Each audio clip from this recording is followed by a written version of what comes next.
We got the music today, folks. We do. We're live. It's been a while. It's been a minute, but we're live. Welcome, one and all, back to the podcast.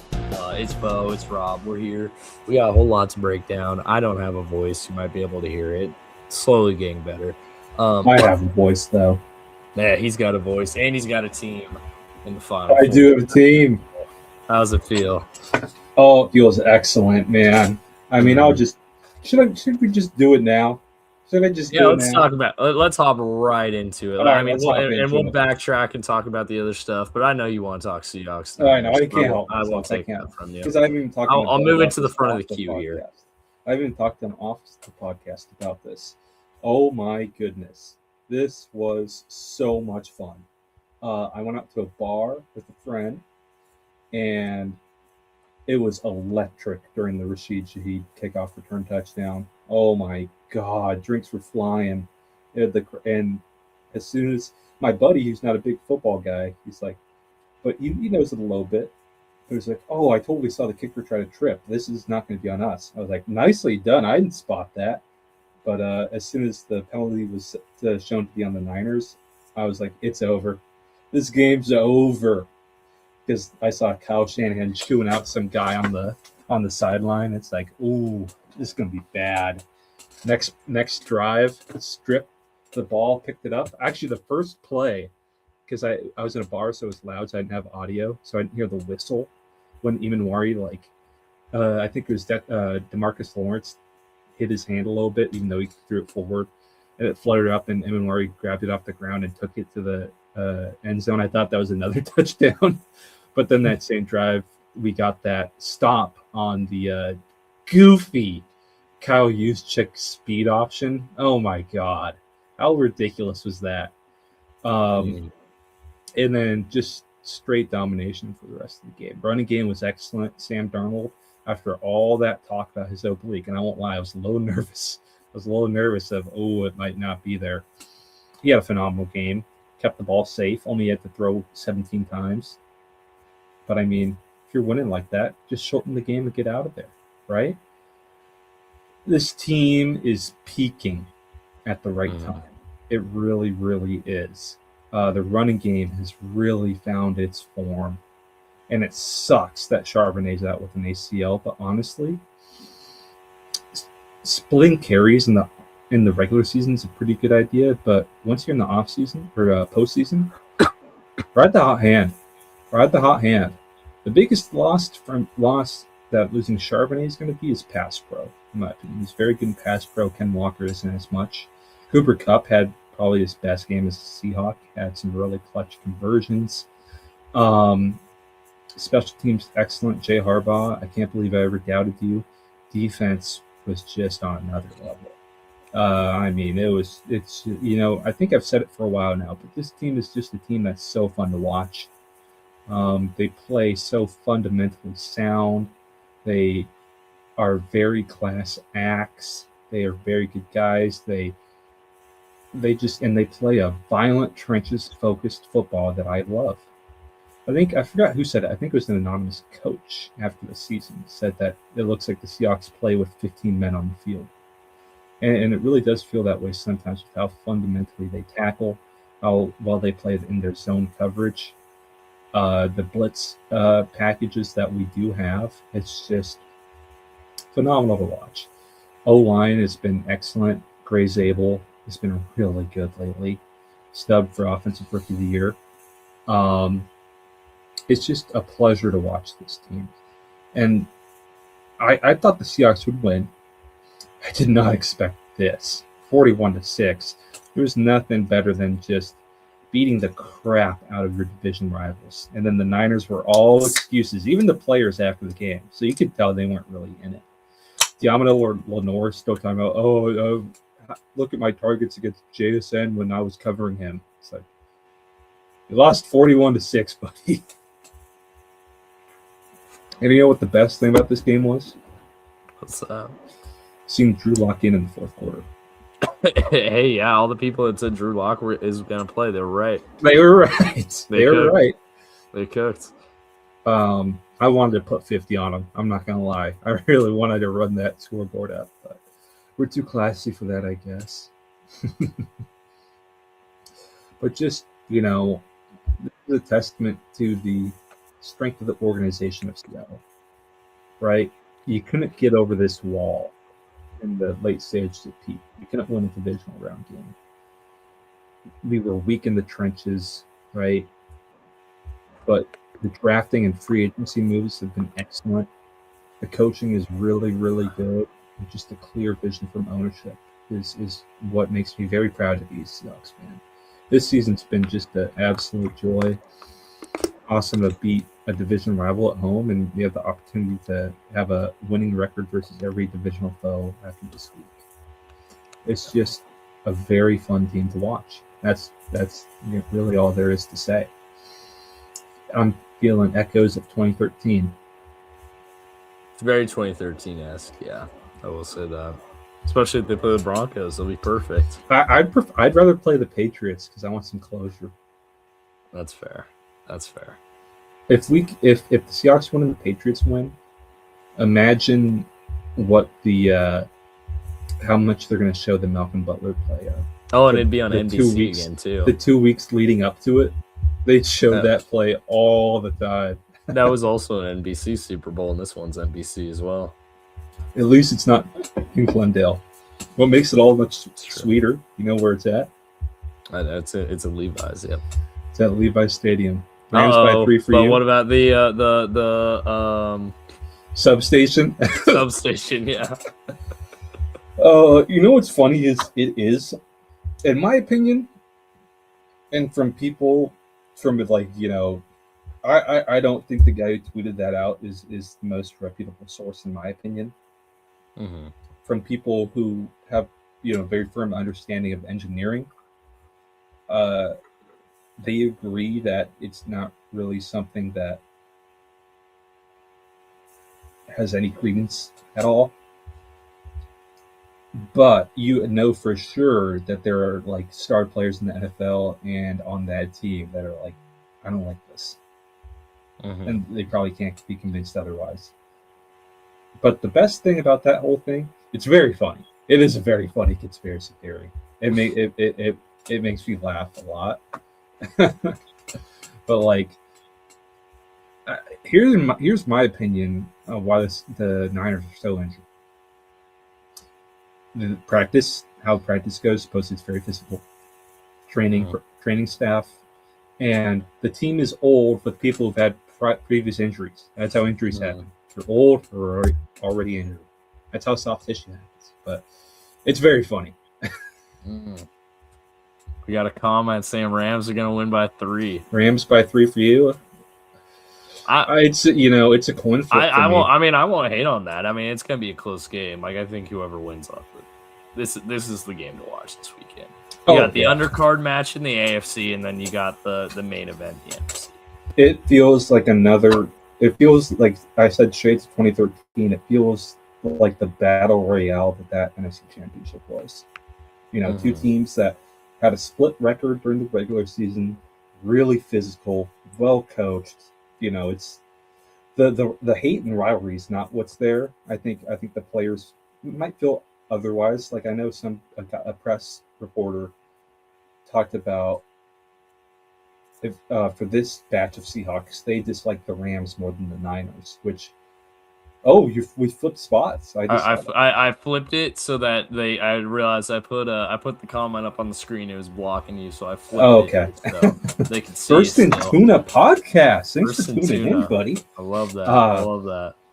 That the Seahawks players have more of a rivalry with the Rams, which I dislike because the team I hate the most is the Niners, right? I've said many times the two teams that I absolutely hate are the Ducks and the Niners, and so it feels weird to me, but I can see why because they're pretty similar teams, right? Both young kind of whiz kid head coaches, although they specialize on a different side of the ball. Good trench play on both sides. Great receivers. They got the edge at quarterback for sure. We got the edge in secondaries and linebackers, in my opinion. But very, very, very similar styles of teams, I'd say. so I can definitely see how they kind of collide there, right? And I mean, McDonald was hired to beat McVay, so I mean, there's obviously a rivalry there. So no, it's going to be an awesome game. This ain't going to be like last week for the Seahawks. It's going to be a total battle. And I'm very excited for it. It's a coin toss for me. It's going to be an awesome game. It really will be.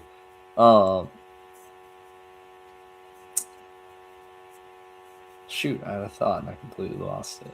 Oh, I'll remember it later. But we'll get into it when we do our picks first and tune. Thanks for tuning in. Ooh, tune in. Let's go.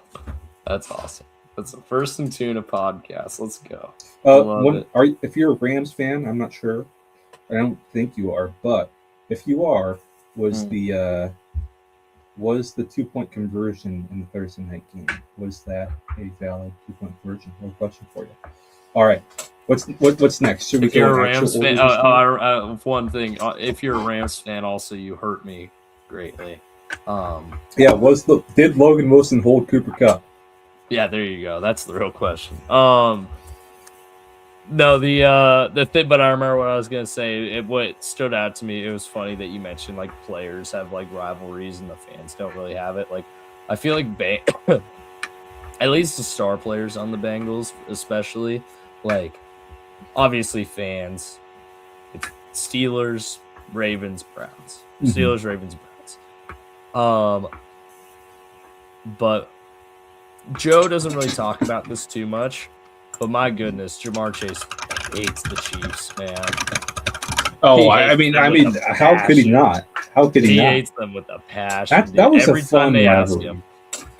Every time they ask him, he was like, I can't. Even on like the NFL Top 100, they asked Jamar a few years ago when I think Mahomes got number 1, and they asked him like, who do you think's the best quarterback in the league? And they asked Jamar, and he's like, Joe. He was like Joe. And he paused there for a second. They're like, but Joe didn't play last year. This was the year Joe got hurt, 2023. And he was like, but Joe didn't play last year. Like, who's the best quarterback that finished last year? And he's like, I'm not going to say it. And then they cut to Patrick Mahomes. Like, he hates the Chiefs. Or like when, funny, and actually it was that same year, that 2024 postseason where the Bengals, that was the first year the Bengals didn't make the playoffs because Burrow was hurt. They were talking to him like during like ESPN wild card coverage or something. They're asking like, who do you want to see go all the way? And that Jamar and T were together talking. And T was like making like a real prediction. Like he was like, I think I got the Niners beating the Bills or something like that. And Jamar was like, anybody but the Chiefs. So he had kind of a Marshawn moment. Yeah, basically. Dude, that rivalry during the whole like Burrowhead saga was very fun. It was very fun. Need it back. Hey, we play next year. We have normally they meet as first place opponents. Next year they meet as third place opponents. Let's go. Bottomed out, but still had such a horrible team in your division that still weren't fourth. Yep, exactly. But it's okay. It's okay, Las Vegas, because soon you'll have Fernando. I can't sing right. I normally can't sing, and I definitely. I think he would be quite good in Hunt Kubiak's scheme. Yeah. Oh man, my favorite tweet from the week was NFL shop jersey of Fernando Mendoza, oh yeah, number 15 on the Raiders, and it was like, this jersey's about to go triple platinum in the Latin community. Oh, I know. That's gonna be really funny. Oh man, you're gonna be seeing that at Pratt's for a long, long time. Oh yeah. I mean, there's nothing better than a good silver and black with the. That's true. That is very true. I was literally thinking about this when I was driving to work today. It's like it just feels right for the Raiders to have a Latin quarterback. It does. It just feels right. It'd be like the Giants or Jets need an Italian quarterback next. Mm-hmm. Like that. Like All the DiNucci. cholos in SoCal can have Mendoza jerseys, man. Oh yeah, we need DiNucci to start a game for the Jets next year. He's a injury away from playing for the Broncos. That's right. That's right. Gucci Where's some other DiNucci. ones? Hey, we saw him tear it up in Lumen Field. That's right. That's right. I still can't believe he went into that XFL game. And you left early. I can't believe you still. Bo left early for hot dogs. That's I left funny. early for hot dogs, and I missed what was almost the greatest blown lead ever. Yeah. Hey, but the hot dogs were good. That's all that matters, man. That's all that matters. I was watching on my phone on the light rail.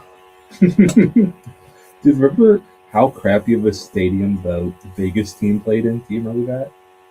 I don't even know what stadium. It was in a baseball field with like grandstands with scaffold as like on one sideline for like the camera. That's pretty rough. That's rough. Alrighty. Do we want to? Actually, you know what? Here's a transition. Do you have any thoughts on Seahawks Niners?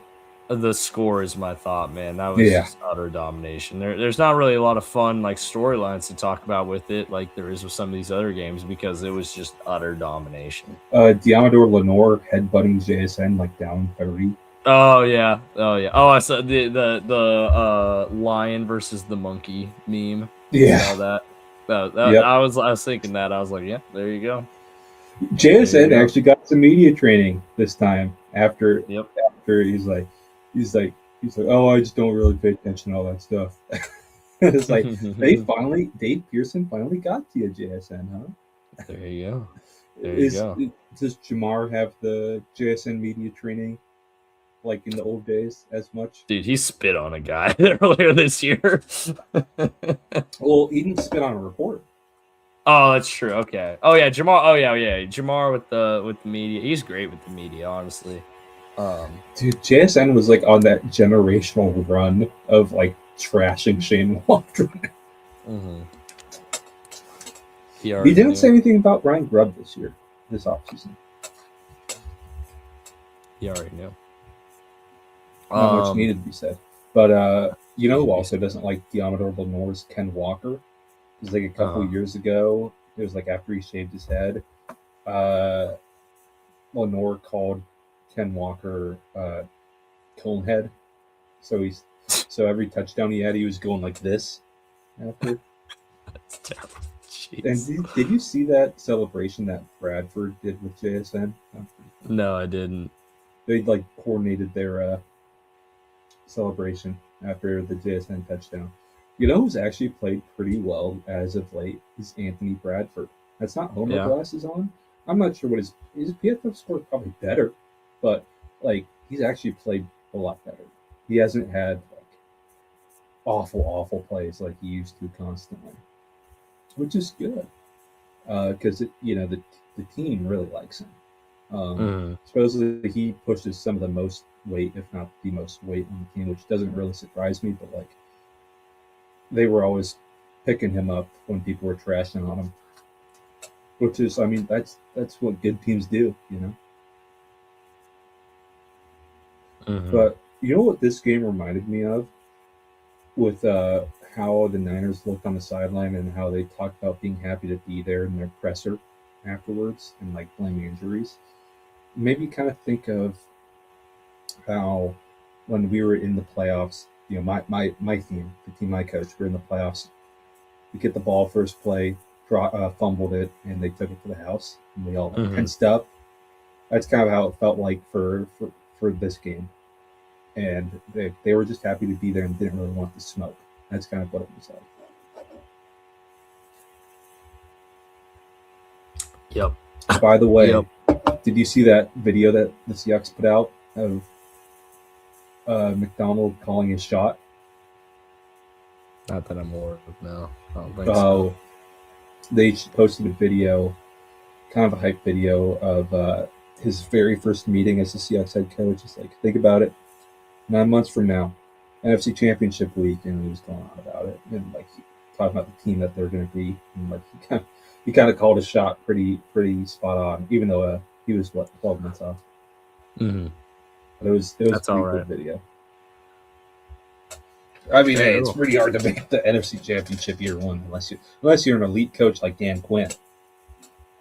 That's true. Unless you're a elite coach like Dan Quinn. Dude, Dan Quinn first year's pretty elite. Same with he made the Super Bowl year 2 in Atlanta, I think.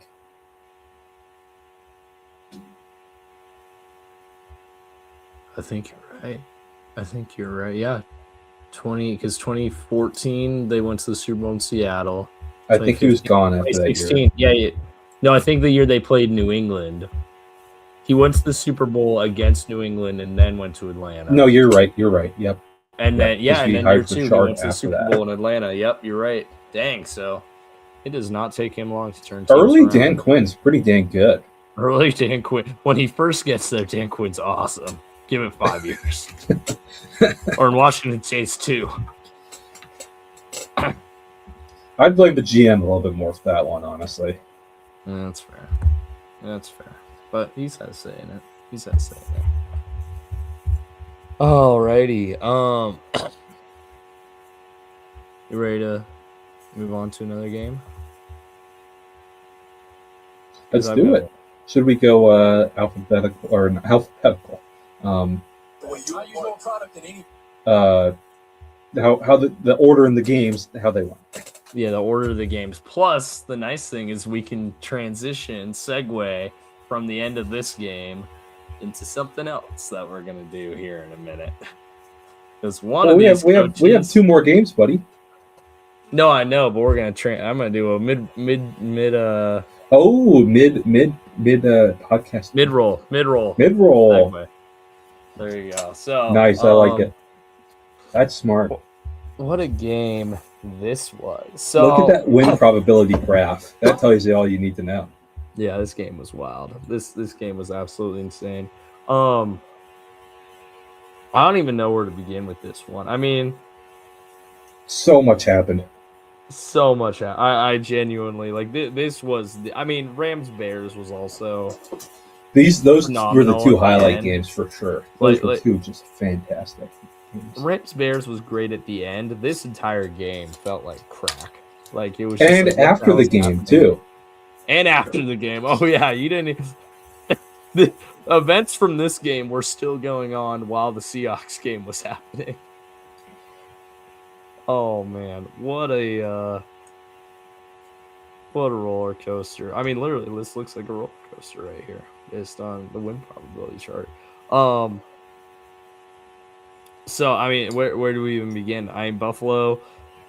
But Denver scores first. Buffalo gets the lead back. Then Denver gets 10 points in the last 20 seconds of the second half to take a 10-point lead. Like we don't talk about that enough. This game was 10-10 with like 20 seconds left in the second quarter, and because of one of the worst fumbles you will ever see by a quarterback, it was 20-10 at halftime. Yep. How does that even happen? Josh Allen, man, he made some great throws, but this is probably this, and I think the Cincinnati game from a few years ago, by far the worst playoff games he's ever played. Mm-hmm. He was bad. He was horrible in the snow game. Yeah, he was horrible in the snow game, and he was bad in this one. Oh my God! Guess who's going to be the Eagles' next OC? It sounds like. Who? JBC. Jim Bob Cooter? Sounds like it's going to be Jim Bob Cooter. No way. Man. This might be fake. Dang it. I think I must have been got here. I was going to say, I thought I would have heard that. Because that'd be hilarious, and I would have loved I hope it is. Excuse me.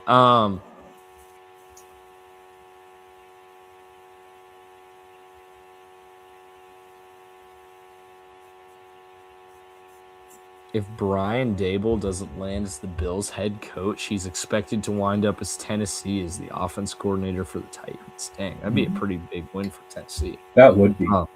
But, oh, man, Salah's going to hate him. Yeah. Anyways, but back to the Bills-Broncos game here.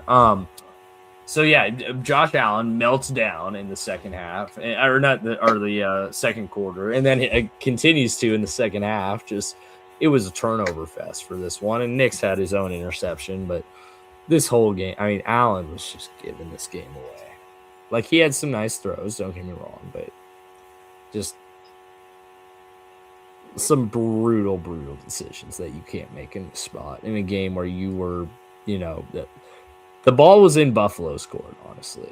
Like they were the only team left in the probably the entire. They're the only team left in the entire field with one of the big four quarterbacks. Mahomes, Lamar, Burrow, they were all out. Allen, it was just you. You know who was in that same draft class though? Sam Darnold. And he's still in. He is still in. That is true. Darnold's the only quarterback from 2018 still in. How's the split? So we got one from 2009, one from 2018, and two from 2024. Wow. Oh well, we can't count Nix anymore. Oh, that's right. Stidham so we got one from 2019? Jared Stidham 2019. Yep. Dang, I wonder what like the biggest difference in draft years between two starting quarterbacks would be. Like if Stafford versus 09 to 04, probably some Brady stuff, right? Probably some Brady stuff. Right. Let's see. So Brady was 2000. Brady Mahomes that'll be 16. 17. This Mahomes was 2017. Oh, my bad. Oh, okay. Brady Mahomes would have him beat though. You're right. Brady Mahomes would have him beat. That's my guess. Maybe it'd be up there. Peyton Manning, Russell Wilson? No. That'd be 14. So May Stafford would have him beat. I think Brady, Elway, maybe. Did Brady Elway play the Super Bowl? No, Elway Favre. Oh, Elway Favre. That was only like 8 years, I think, because I think Favre was early 90s. But Elway was old at that point, though. Right, but I mean, from when they came into the league. Oh, true. Yeah, that's right. Because Elway's 83. I think it would have to be Brady Mahomes. I don't think we're gonna find one that beats Brady Mahomes. Honestly. No. Stafford's close though, only down by a couple of years. It is close, yeah. Kind of crazy that Brady was drafted 10 years before Stafford. Yeah. And Brady was just playing, and Stafford, we think, is super old. Yeah. Brady's last, he came back. I was going to say Brady's last game was against Stafford, but it wasn't because he came back for another year, and it didn't go great. Should have just hung it up, man. Lost your wife for that. Lost your wife to go 8-9 and losing the wild card round to the Cowboys. That's like the Cowboys' biggest accomplishment since 2000. That's literally the biggest accomplishment of the Mike McCarthy Cowboys era was ending of the Cowboys at all. Of the Cowboys, period. Yeah, for a long time. Yeah, since their last Super Bowl, honestly. Yeah, 2000. Ending Brady's career. Of course, it had to be the Cowboys too. They don't bring it up much. They don't bring it up much, though, to be fair, because they don't have a lot to brag about nowadays. Although they did just hire the Eagles' secondary coach, Christian Parker. Supposedly he's pretty good. So, let's see.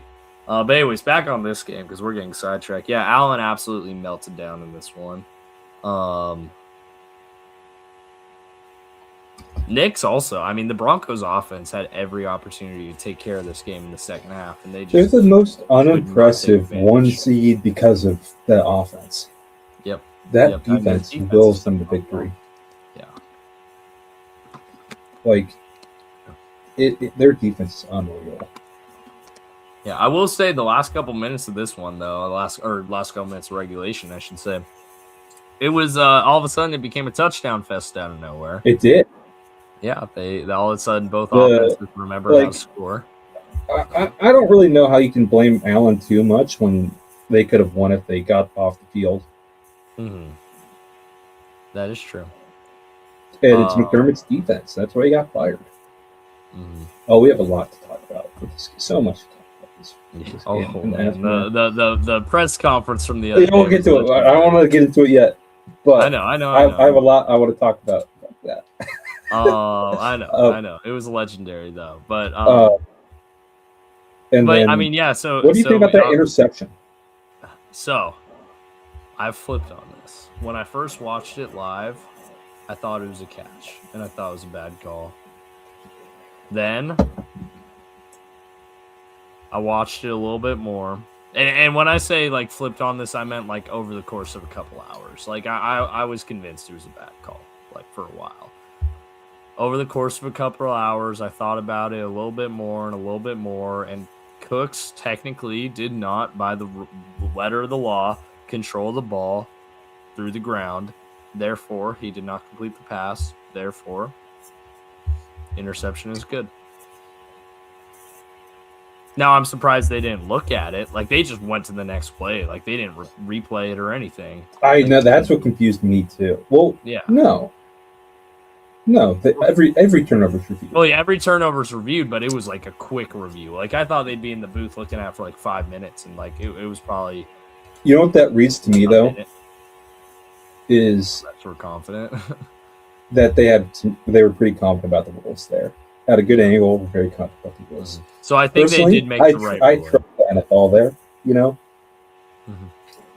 This isn't 2013 anymore, right? Mm-hmm. Reviews are gotten pretty damn good. In my opinion, don't put yourself in that position, make a better play, right? Mm-hmm. That's kind of how I feel about it. Yeah. Yep. I generally agree. And then obviously Bills, their defense melts down, can't get a stop. I'd blame the defense way more than that play and the refs and Josh Allen. Yeah. And then obviously there's the PI that every Bills fan thinks was a horrible call. Those PIs were rough. Yeah. In the fact that they weren't really called all game. I think if you're going to call one, you should call the other. I think the first one was the second one was way more obviously PI than the first one. Yeah. Trey White spiked his helmet. Mm-hmm. Oh yeah, and then he did the Pac-Man Jones. The first PI call I didn't like. The second one you called that one.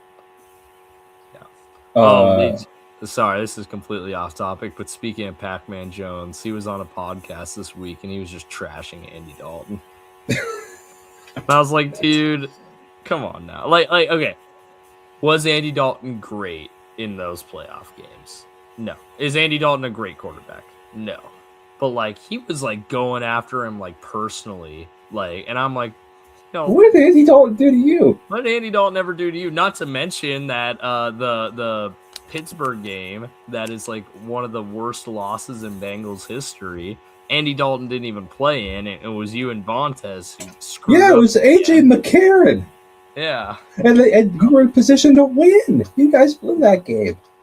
Yeah, it was Pac-Man and Perfect that blew. Oh, and Jeremy Hill. True. Oh, and then on the same podcast, he was like, and same podcast.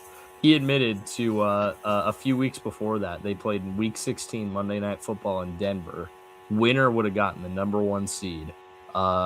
He admitted that he was high as a kite when he was playing that game.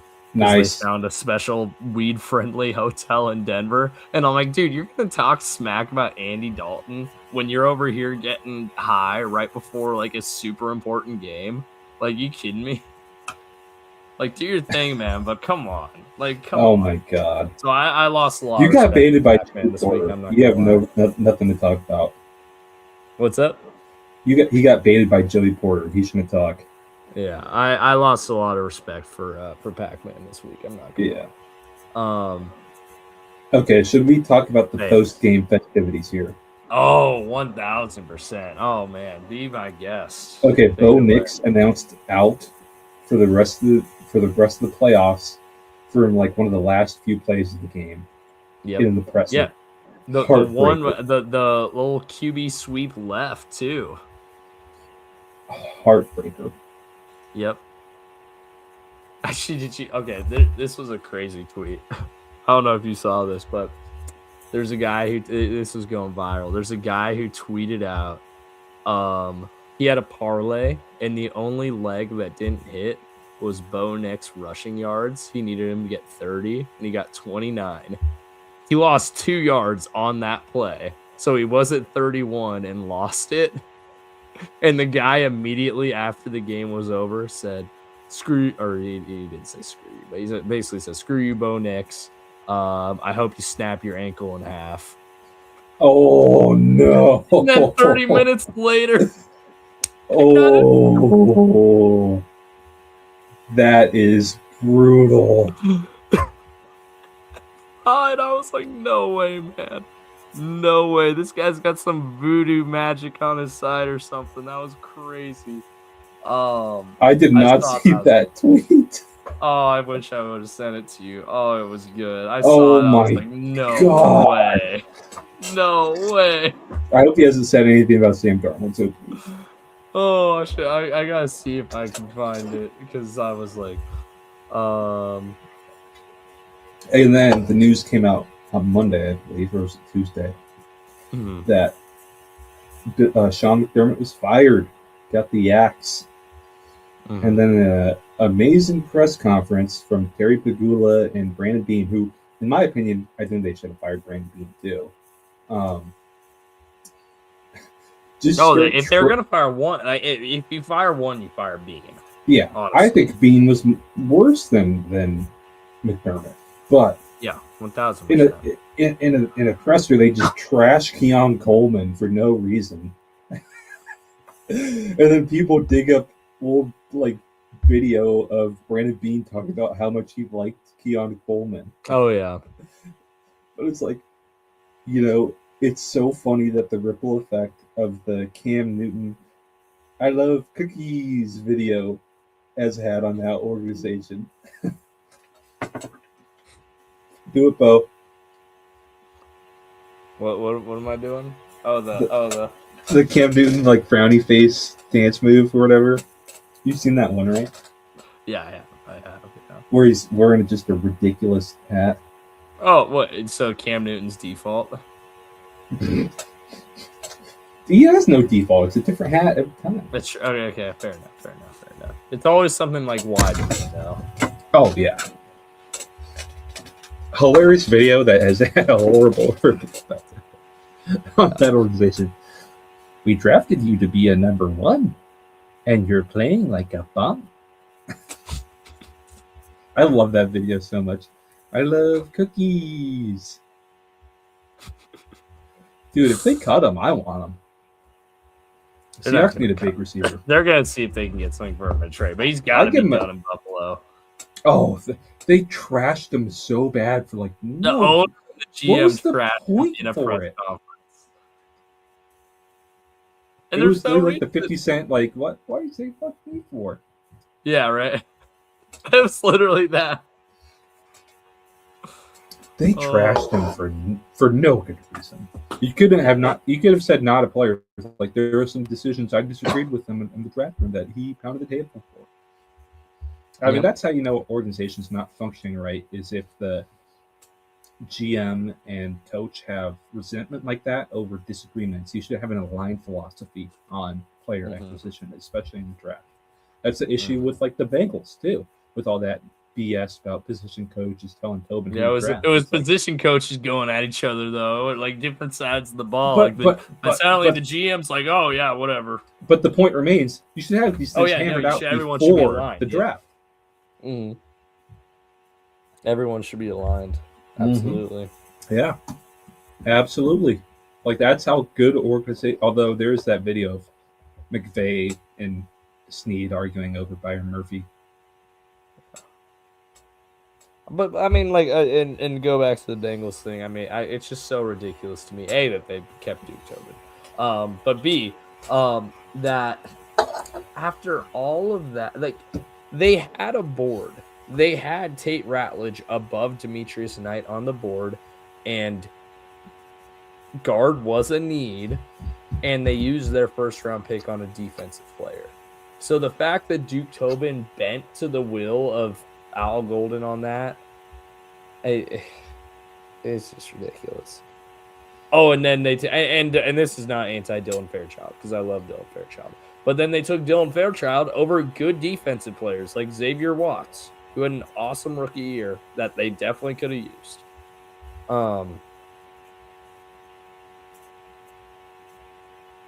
That Al Golden knew very well at that too. So yeah, I don't know. But anyways, yeah, that whole press conference was insane. Oh, and and the fact that Pagula was very, very adamant that it was a bad call and it was a catch. Well, if you lost off of a bad catch, why did you fire, or a bad call? Why did you fire the coach? Like, if you don't think it was the coach's fault that you lost the game in Denver, if you think it was all the ref's fault, why'd you fire your coach? Mm-hmm. Oh my God. Honestly, I thought Terry Pagula was a woman before this presser. His wife is pretty involved too. That's probably why I thought that. Yeah. Kim, I want to say it's Kim Pagula. I could be wrong on that one.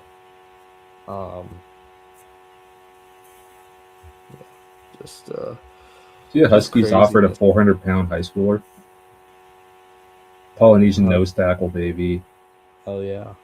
Well, while we're on the topic of the Buffalo Bills, should we talk about who their next coach is going to be? Let's do it. Nicely done. Should we talk?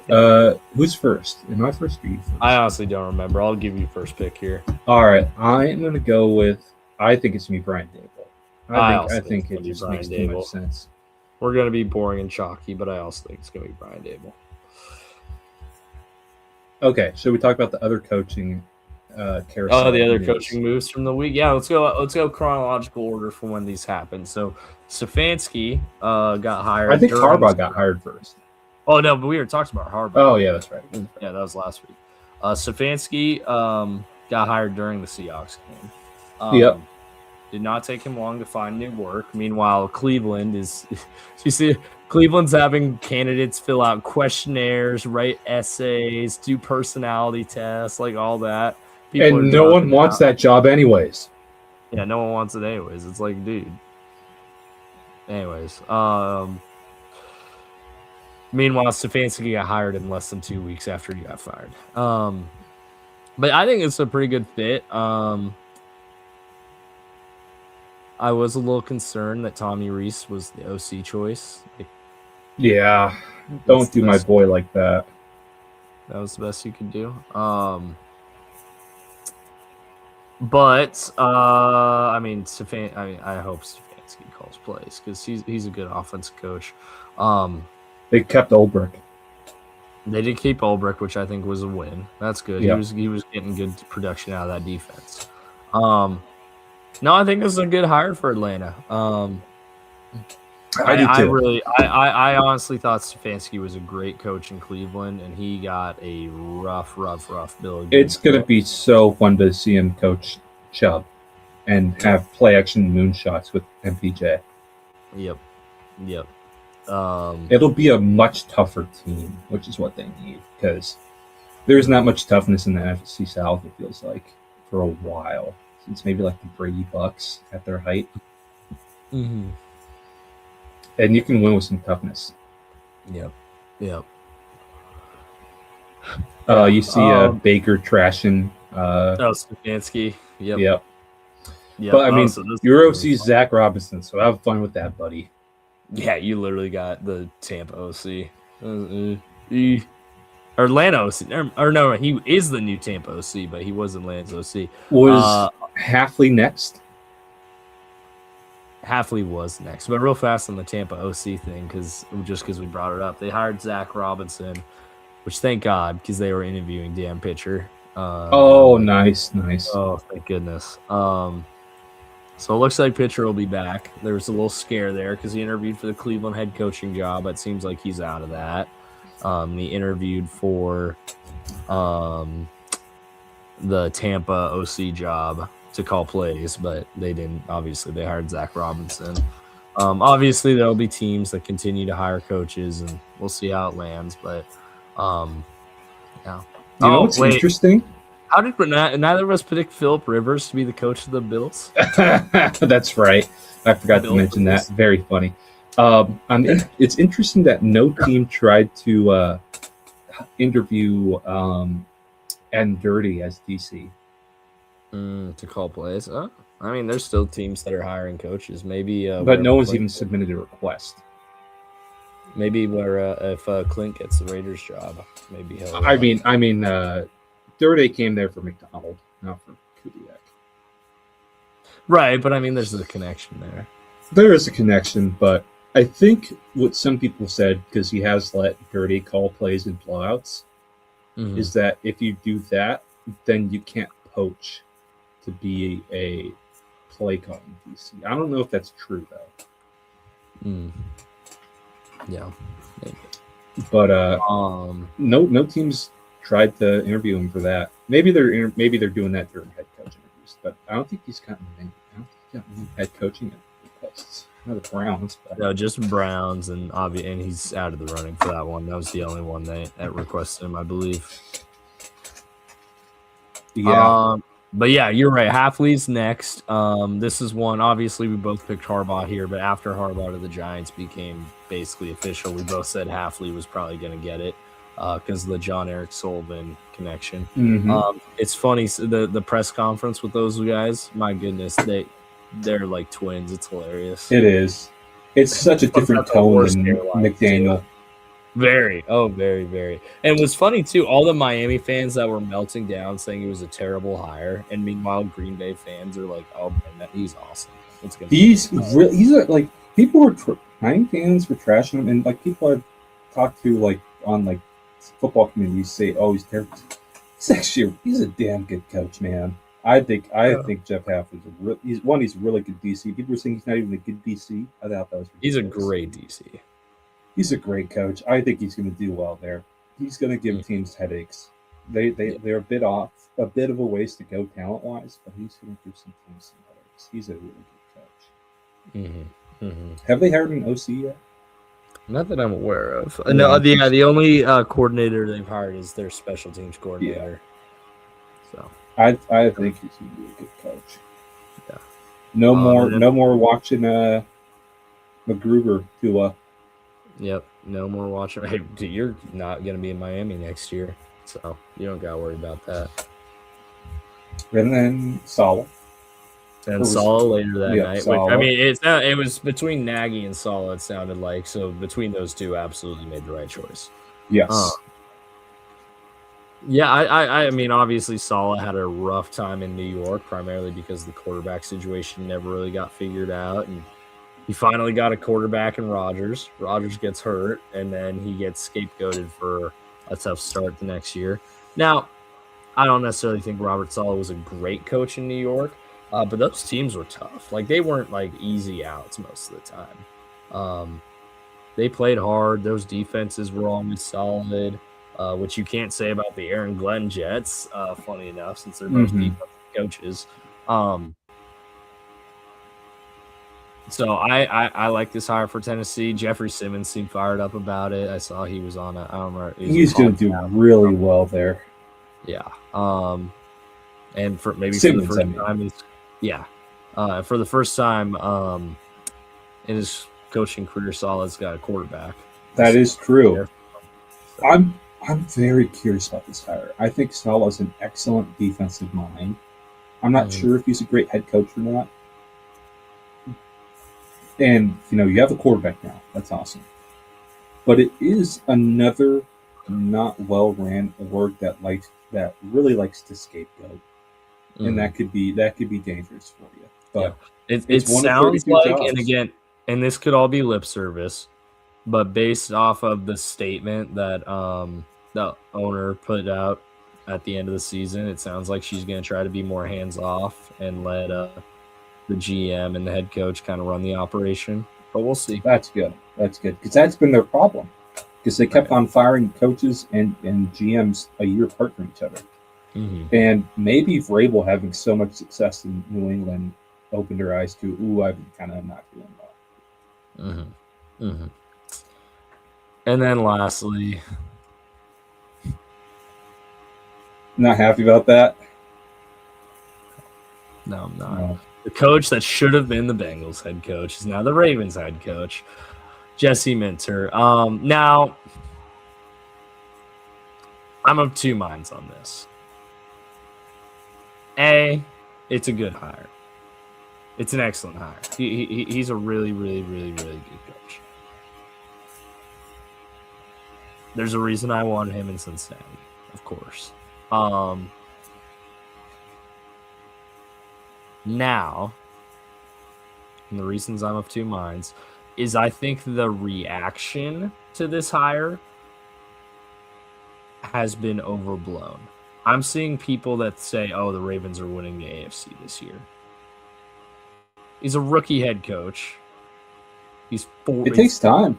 It takes time. Oh, and let's not forget, the Ravens weren't a great team this year. They were 8-9. Like, yeah, you can say part of that's the Lamar injury, but Lamar's a perennial playoff choker. We know this. Their defense they're like, oh, the defense is going to be good again, so therefore the Ravens are going to be fine. Their defense wasn't the problem the last 10 games of the season. It was their offense. How's he going to fix the offense? Oh, they're going to hire Greg Roman? Please do. He's back. It sounds like that's probably it's the Cam Newton. I'm back. It honestly sounds like it's probably going to be Greg Roman. So dumb. But if that's the case, all of a sudden, guess who's not worried again? We'll see. It could be Kingsbury still, but it sounds like it's probably going to be Roman. I do think Minter is a fantastic coach. Yeah. Are the Ravens hiring him because he's a great coach? Or are they rectifying the wrong and letting Mike McDonald walk out the building? Yeah. Are they trying to recreate the Mike McDonald magic? Because recreating things never works in football, in sports. You can't ever recreate something. You got to build something new. And there are some differences in Mike McDonald and Jesse Minter. People don't realize that. There's a lot of similarities, but I'd say the biggest difference, Minter lives in quarters. He runs so much quarters. Quarters is in our repertoire, but it's not our main thing, right? I'd say our biggest thing, we love cover 3, a lot different than how we ran it under Pete Carroll. But we also run a ton of different coverages.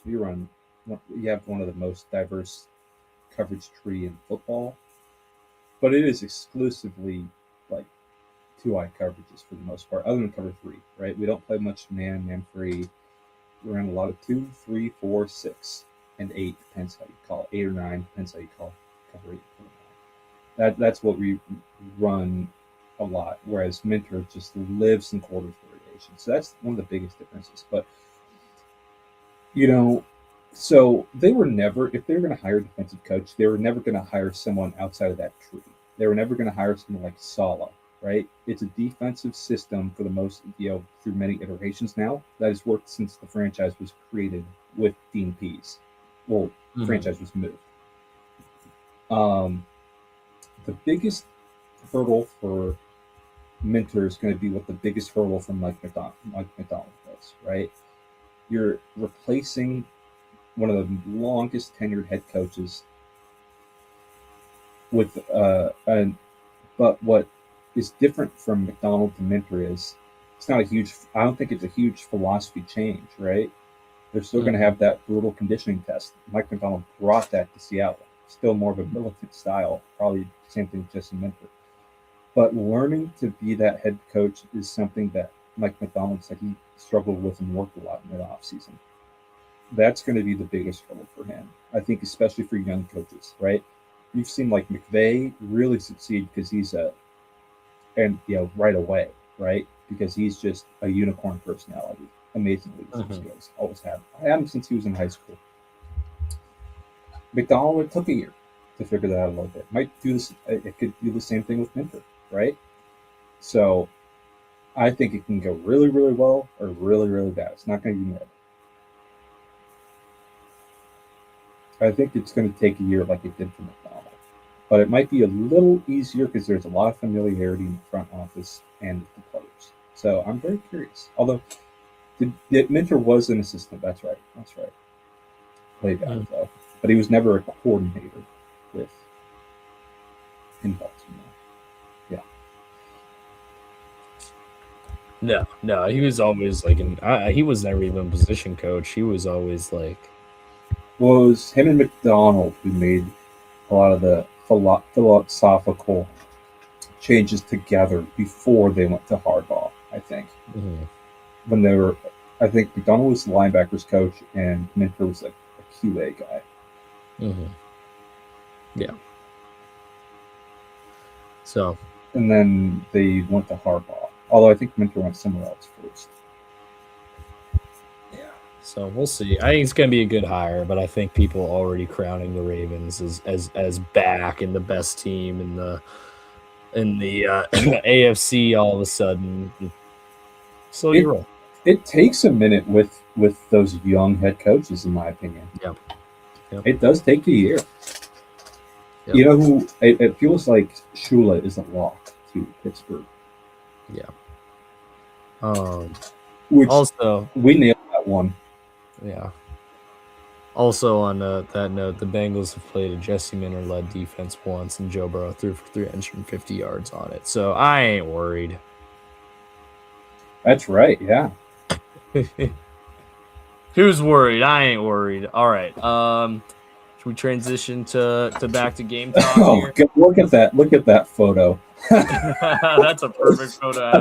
Another great press conference where he's like, "Oh yeah, I have to learn how to not be Superman." It's like, yeah, but Superman since you were a rookie. Dude, CJ slump might just be CJ suck now. Oh, nice. Dude, he's so bad. He's horrible. And it's not like he was good even good against Pittsburgh. He was bad against Pittsburgh, too. These weren't two good defenses they played against either. No, they're not. I mean, Patriots defense okay. Not in the pass rush. Not 4 interceptions. No. Level. He was horrible. And their defense still kept them in the game. Yeah. It's very funny. Like, I think it's probably fair to say Houston and New England are two of the best defenses in football. If not the best. You know, the Broncos are up there. The thing about the Broncos, I would say, is they're very feast or famine. Mm-hmm. But the contrast in styles between the Seahawks and Texans is very funny. Mm-hmm. You know, Seahawks is super scheme driven, all of these solutions and all this crazy stuff going on. And Texans are the classic, Pete Carroll, Monty Kiffin, cover 3, kick your ass. It's very fun. Mm-hmm.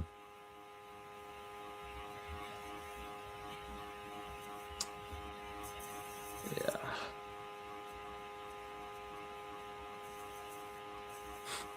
I just love this picture. Like, awesome. Make this the Texans logo. I remember when Texans fans were saying C.J. Stroud was Newton top 5 quarterback and future face of the league, and now some of them want him cut. Like, as of right now, do you think they pick up his 5th-year option? Yes, you have to. It's quarterback. Okay, that's fair. They picked up Tua's. That is true. Okay. Better question now. As of right now, as we stand here, January 23rd, 2026, who's the better quarterback? CJ Stroud or Bryce Young? Oh, Will Levis. Hey, hell no, it ain't hell no. You know, I loved 3 out of 4 of those guys at that top of that class, although Will Levis not really anymore. Looking like 0 for 4. Ooh. Yeah. Hey, Bryce hasn't been bad. Bryce was pretty good against the Rams. He was, but man, he was so bad. He was so bad against Tampa. and the Seahawks. Yeah. He was, and like that's the most I've watched of him in the NFL was that Seahawks game, and wow, he was bad. He was really bad. It's like, I guess we made the right choice. Well, I guess we lucked out that the quarterback wasn't there at 5. Yeah. Well, it kind of was before Levis. We said no. Yeah, if you want Will Levis, he was there. We said no 3 times. Yep. And I was pissed. I think I'd rather have Bryce than CJ right now. If I were a head coach, and you know how head coaches' minds works, they're like they're I can fix anyone, right? Yeah. I think I'd take Stroud, but man, I think the physical tools are obviously better. That's exactly why, right? But man, like some of that S2 stuff must be real. Yeah, but Stroud is like, he's kind of turning it. He's doing this like Zach Wilson death spiral right now, where it's like he's starting to fall apart. He's starting to feel the media attention on him, and it's making him worse and worse and worse. Like you saw with Zach Wilson, his rookie year, he wasn't great, but he wasn't horrible. Awful. He wasn't the Zach Wilson we know now. But it's like the more attention gets put on how bad you're playing, some guys respond to that, and some guys let it absolutely crater them. You saw that with Zach Wilson. I think you're seeing it with CJ Stroud now. Yeah. Yeah. It's just... Is it we can't say it's an OC problem anymore. No, because he's killed 2 OCs in a row. They're not committing to keeping I will Nick say Bailey this either. They could hire another guy here soon. I will say this. I don't think he's ever had a good OC though. That's fair. You could also say he's never had a good offensive line. He has an O-line full of offensive line's great either. But also, the Texans' offensive line in the back 5 or 6 games of the year, it wasn't great, but it wasn't horrible, god awful like it was at the beginning of the year. Like 3.6 Rudkin, not great, not terrible. Yeah, like I don't think it's an excuse. You ever watch that show? It was pretty good. No, I don't think. The HBO Chernobyl. Oh, no, I didn't. Oh, I didn't get HBO till a couple of years ago. So, yeah. Well, I watched it when we had free HBO. Oh, there you go. I made the most of that, man. I think you had to live in the dorms for that time. I think so too. But my freshman year, I watched we had after Survivor night, we had Game of Thrones night in the off season. That was the only time I ever watched Game of Thrones. Wasn't really for me. But HBO Chernobyl, there's a bunch of good stuff on there. I can't really remember. The last HBO show I watched was The Rehearsal, which was that crazy over the top Nathan. You know who Nathan Fielder is? He's the dumb Starbucks guy. I think so, yeah. I hope you're hungry for nothing. That's him. Oh yeah. He does it's crazy over the top. They give him a ton of money to kind of just do whatever. Oh, I know what you're talking about. Yep. I definitely know what you're talking about, yeah. But it was a crazy good show. It was like 6 episodes. It was insane.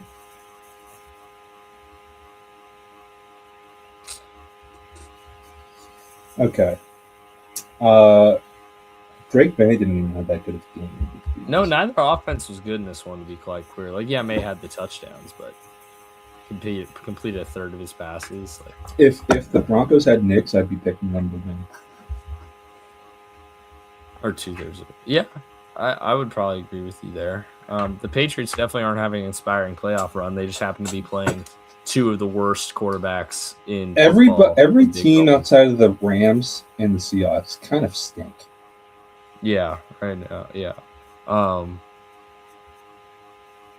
Brady was right. I said that like Herbert and Stroud are 2 of the worst quarterbacks in football. They're not 2 of the worst quarterbacks in football, but Herbert they sure is one of the like worst it. quarterbacks in January in the history of the league at this point.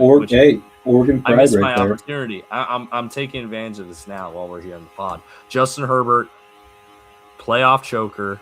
He's Andy Dalton with a bigger arm. 2 Andy Dalton references on this pod today, by the way. Just he sucks. He's terrible in the big moments. And it's not just the big moments in the playoffs. I mean, you remember him against the Raiders week 18, there was winning in, or like a couple weeks before that, right. He played the Texans and he had a horrible game. Like, dude, the Chargers game. Herbert. Yeah. The Chargers Raiders tie. Yeah, they're almost tie. Tie. Yeah. So Justin Herbert, he can throw these beautiful, beautiful passes September through mid-December. And all the NFL media folks will act like he's the greatest thing ever. And there are NFL media folks that unironically think he is Joe Burrow. And to these people, I say, that is hilarious. Get your eyes checked. Guess what? Football doesn't end in mid-December. I'd take Burrow over Herbert any day of the week. Any day of the week. I wouldn't even think about it. You could package Joe, and I know this is biased, and you'll probably disagree with me on this, and that's fine. You could package Justin Herbert and 4 first-round picks for Joe Burrow. I'd take that deal. I know you would. And most people would, to be fair. But I think in Cincinnati, you get yes, there's a bias element to it, but also Joe Burrow changed the franchise. Joe Burrow is the franchise. Justin Herbert ain't the Chargers. The Chargers without Burrow, you probably have Penei Sewell and not Jamal. Yeah. So Justin Herbert could not change a franchise the way Joe Burrow has. Now the Bengals need to change again, so that's up to Joe Burrow to do that again. Yay! But you probably have to get to obscene levels of offer to make me even think about trading Joe Burrow for Justin Herbert. So there's my TED Talk, anyways, because I missed my opportunity to trash Justin Herbert on last week's pod. Anyways, Patriots though, for the Patriots side of things, I don't know. I don't come away from this game very impressed by them, obviously. But I mean, a win's a win. The playoffs, you're never going to complain about. And they've got a pretty nice path to the Super Bowl right now. So. Oh, yeah. All right. And that brings us to the last game. One of the craziest endings you will ever see. Rams-Bears. My goodness. I was watching this game with a diehard Bears fan who's I coached with at a bar. I'm sitting next to him at a table. And a couple other we had our big coaches meeting just met our DC, and cut plus one out after. Mm-hmm. I think after one play late, he's eating wings on a plate right in front of him. Slams his hand on the table. I think maybe on the play. I didn't really catch it. Wings go flying and go all over me and another coach. Ranch dressing and beer all over us because he was so pissed at the Bears. Mm-hmm. That's how Bears fans feel about this. That's how Bears fans are, man. And you know what? To a certain degree,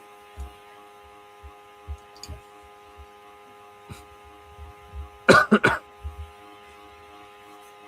don't want to frame this. To a certain degree, I get it, because you never know if you're going to be back. On the other hand, I think we're just starting to see what Caleb Williams is capable of. Like, he still makes some throws where you're like, what the hell are you thinking, man? I think those can get coached out to a certain degree. To a certain degree, it's always going to be who he is, but I think those can get coached out. Coached down, I should say. Not coached out. I think Ben Johnson is a phenomenal coach. I definitely don't think this is going to be like Dan Quinn Commanders, like one and done run. I think there might be built something special here in Chicago, which I know one Daniel Lisenby is it may be watching at home and thinking, oh, they're going to be off-season champs again. Just watch. Nice. Not with that cap situation. No, not this time around. Not this time around. But they're building something. It's fun. Caleb is so fun to watch 95%. Oh, he's so fun to watch 100% of the time, because if he's not making you say whoa, he's making you laugh really hard. That is fair. It's just He's just a fun player, man. In the snow, crazy touchdown to was that a tie? To tie, yeah, to tie. Mm-hmm. That throw to, was it Loveland or Komet? No, it was Komet. That was Komet, yeah. Yeah. Oh my gosh, that was.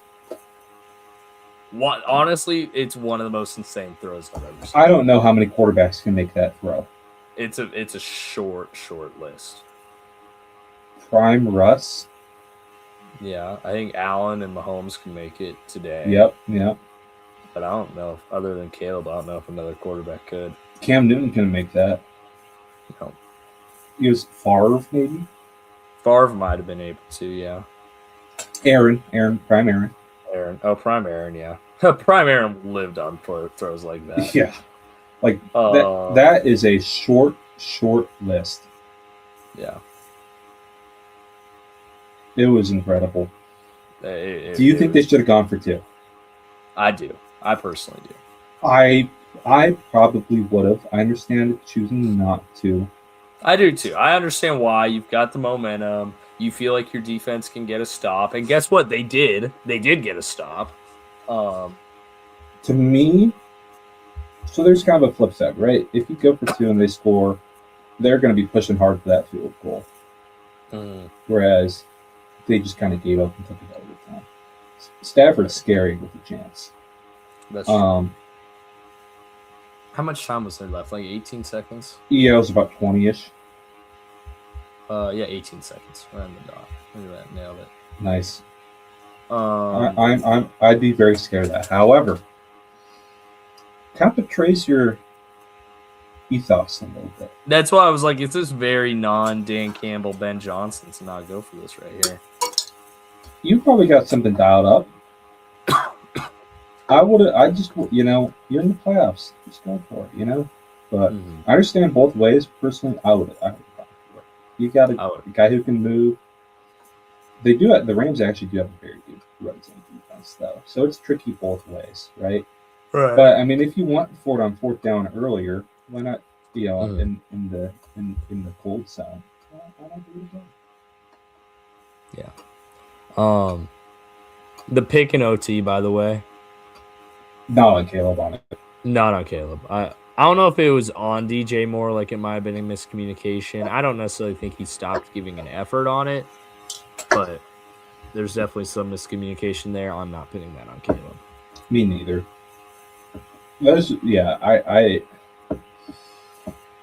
It's tough, man. It's tough that it ended like that.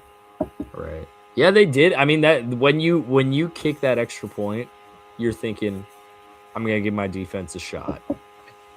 And they did it. The defense got to stop.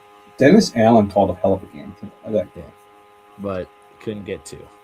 Then again, Memphis, Harrison Mevis, I can't remember what the podcast said. I mean, 54 yard. I mean, what was it? 42 yarder. I mean, that's hardly a gimme. In that weather, that ball was probably a rock. Yeah, that's hardly a gimme. That was a great kick by him. It was. So, for the Rams side of things, I don't know. It feels like just another Rams playoff game. Like, they just keep chugging along under McVay. Yep. So well coached. And guess what?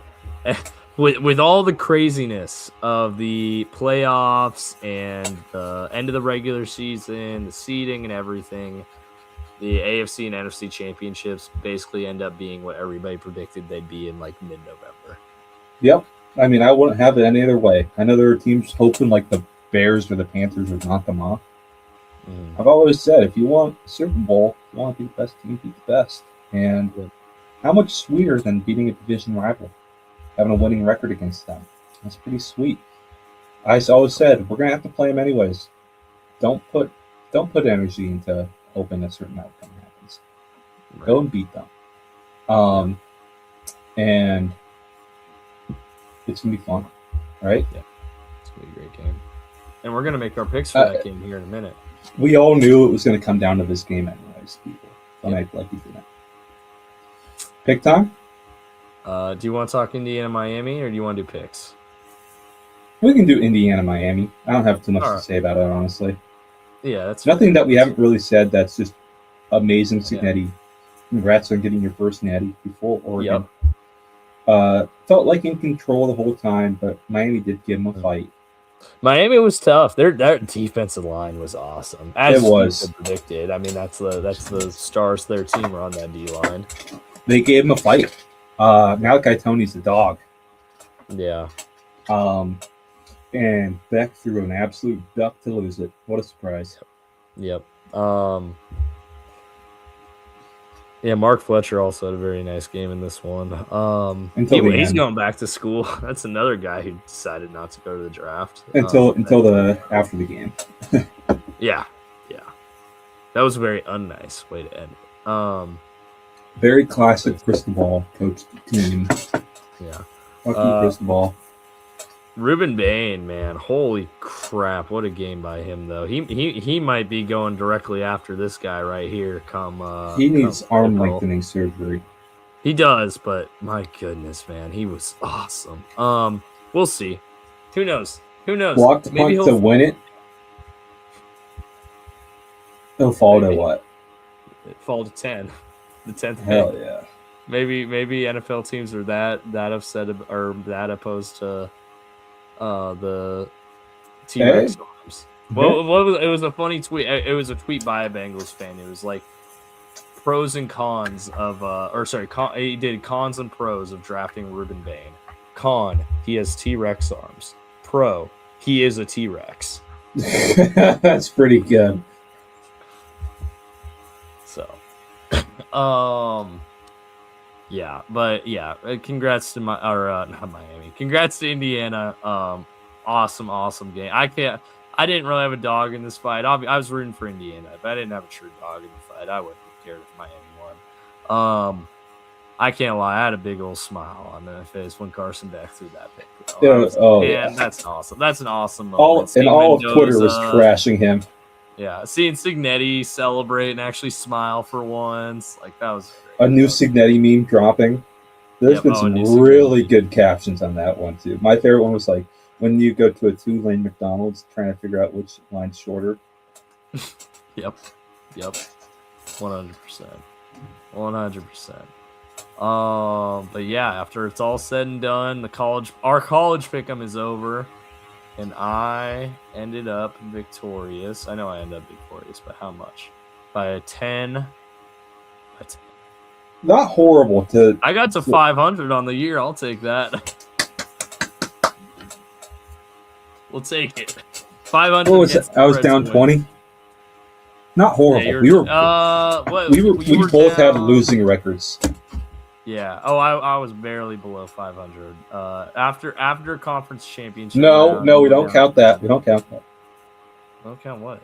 After college championship or conference championship, that's at the end of the season. No, I'm saying where we were. Oh, okay. Yeah, so I was below 500 by one game. You were 23 below 500. Hey, I got a little tighter. Yeah, you won bowl season. You won the bowl season. I think we both finished under 500 in college last year. So we definitely did. I think Daniel won college last year. Actually, no, I won both. Really? Yeah, you might be right. You might. I remember you won NFL for sure. I won both. I remember. I was double champion. There you go. What week was it that I made my lead? 12-8. There was 1 week we were both struggling, and then there was 1 week. You got all. You got this one. Most of our splits. Week 10, I went 10-7. You got 4-13. We had 6 differences, and I got them all. I know that was a brutal week. that was the week where I made it happen there. My goodness. I will never have a week that lucky probably ever again. So I got destroyed that week. Week 10 of the college football season, I will remember you fondly. All right, time for our picks. That's right. Well, we've made it to NFL picks. And we have 2 games to predict here, and we both went 1-3. One quick thing. Yes. You know the Super Bowl color theory, right? That's been going on the last couple of years. Yeah. Scriptwriters had a good one for us. Did you see? Do you see they inverted it? The inverted. If you invert it, you get Denver and Seattle. Yep. They got us good. Yep. They finally should. If it's Denver, Seattle, that would be insane. Oh, it really would be. It would be awesome. That would actually be awesome. So, and I know both these teams are obviously competing for the prestigious honor of going to the Super Bowl. But I think even more so, they're competing for this prestigious honor of getting copy-pasted into the Super Bowl. Oh, it's very prestigious. Yes. So here we go. Oh, has the line moved? No, New England -4.5, Seattle -2.5. All right, these are the up-to-date lines. So I think the Seahawks opened at 1.5, so I think it moved to Seattle. So I'm still the most recent winner of a week because we both went 1-3 last week. So Oof. Yeah, it was a rough week for us. Well, we were chalk on the week, so anyways. Oh, you officially clinched, by the way. I officially clinched. I did officially. Unless we pick the Pro Bowl. Unless we pick the Pro Bowl. And we'd have to have all differences on the NFC Championship and the Super Bowl as well. So, anyways. True.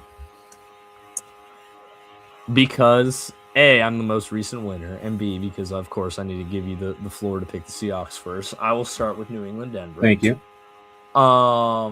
New England comes into this game 4.5-point favorites, not coming off the most esteemed win over the Texans. However, the Denver's obviously coming off a huge kind of soul crushing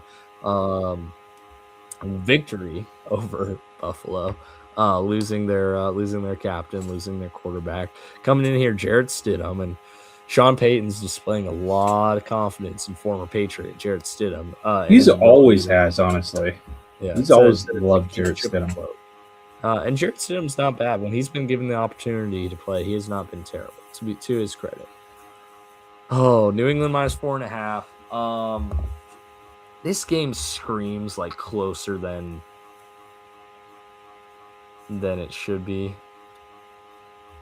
But I think New England ultimately finds a way to cover. It might end up being a backdoor cover.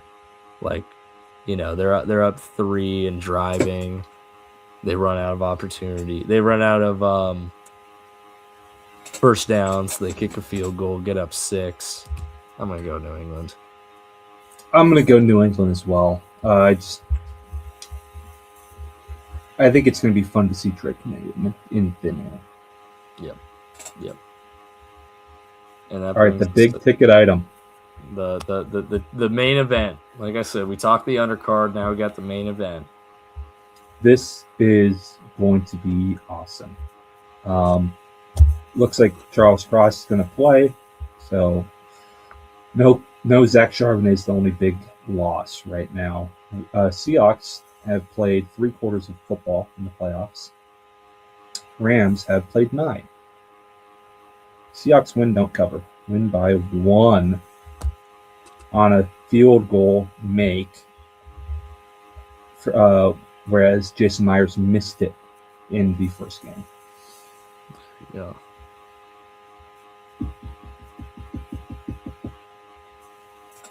We are going to have at least one difference. I'm going Seahawks cover.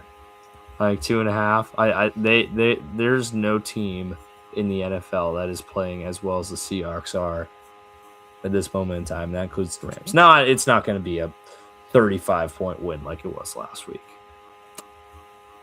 But I think they can win by at least a field goal for sure. I'm going to agree with you. I think it's going to be a walk-off field goal, but I think it's going to be tied. Okay, I'll take it. And the field goals to make it a 3-pointer. So I'm going to say Seahawks 23, Rams 20. It's going to be tight. It's not going to be like the Niners game. These are 2 very evenly matched teams. The Seahawks have a bit of an edge on defense. The Rams have a bit of an edge on offense. Definitely good against good. Yep. And now even if we do pick the Pro Bowl, I will still have clinched because we came through the same. 2 picks in the Pro Bowls. There's 2 picks in the Pro Bowl. What? Yeah, somehow we're going to make it happen. We're going to find a way in the first half and the second. Super Bowl prop bets. There we go. Oh, there you go. We're going to throw prop bets in there. Hey, you know what? We got the awards predictions coming up here. So. No, I concede to you. I know. No, but even then, we'll have our own episode dedicated to the awards predictions. Is that our preseason predictions? These are our preseason. I put the actual finalists next to the preseason predictions. I'll make it look prettier later. But yep, this is. Wow, you're looking pretty good. Am I? Lamar's not in it.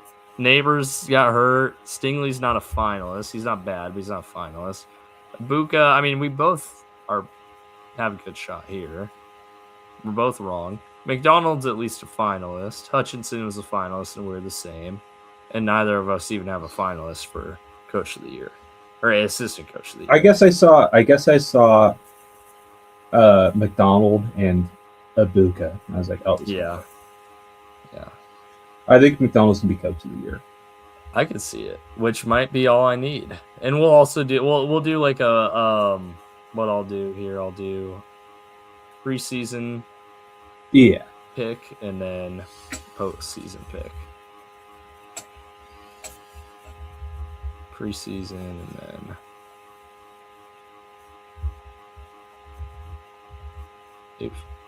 one more. What am I doing? There we go. Nice. There we go. Clear it. All right, and then merge.